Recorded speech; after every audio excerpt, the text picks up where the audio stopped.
Alright, so now we're going to talk about motivation. This is the second module in the qualification. So here we have a picture of a carrot hanging from a stick, which is the symbolism for motivation. So let's go ahead and get started. So motivation is absolutely critical.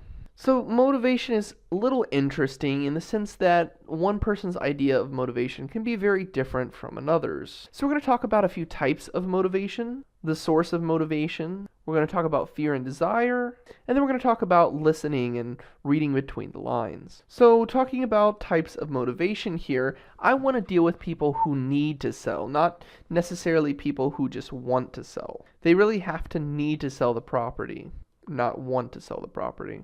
So what this basically means is someone who needs to sell is going to be a lot more motivated to do whatever it takes to make sure that that property is sold. They're going to be more flexible, and they're not going to be really as difficult to work with as someone who maybe wants to sell but doesn't necessarily need to.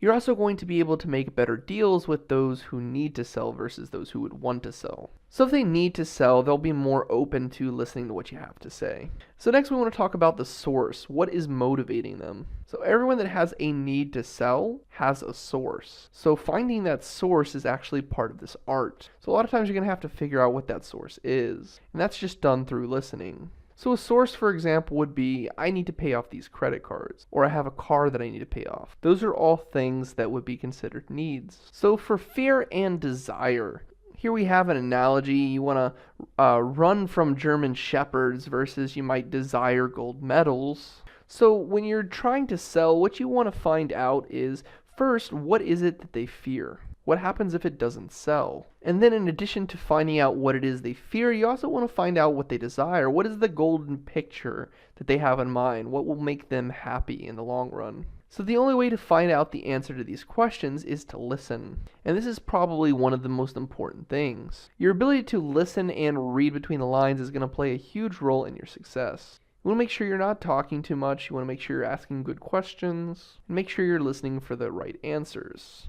And a lot of times it's little things that you'll pick up on that'll make the difference. So for questions that they might ask. So what I always do is I'll throw a question out there that's kind of a low ball. And what I'm trying to do is trying to get sort of an emotional response from them.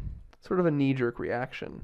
So for example, if someone says, I think this place is worth $120, I'll throw out a low number there just to kind of see what their reaction is. Now I know that they probably won't take it, but I kind of want to see how they're going to handle it. And this is going to tell us whether or not they have a need or a want. So if they're off the bat really objecting to what you're saying and you throw out that low offer and they say, definitely not, it's going to kind of show you that that person doesn't necessarily need to sell, maybe that they just want to sell.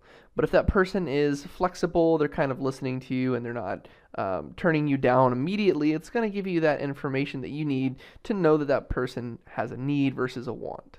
Also, you can use a tax assessed value.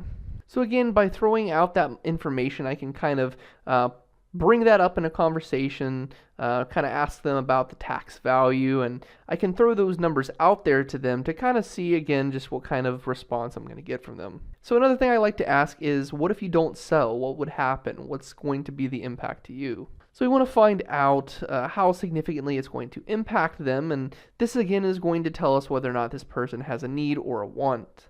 And then finally, we want to know what that lowest number they're going to accept is. Again, it's going to give us an idea of how motivated they are, how much they really need to sell the property. So this is going to give you an idea of the flexibility of that person and help you to determine what kind of deal you'll be able to make.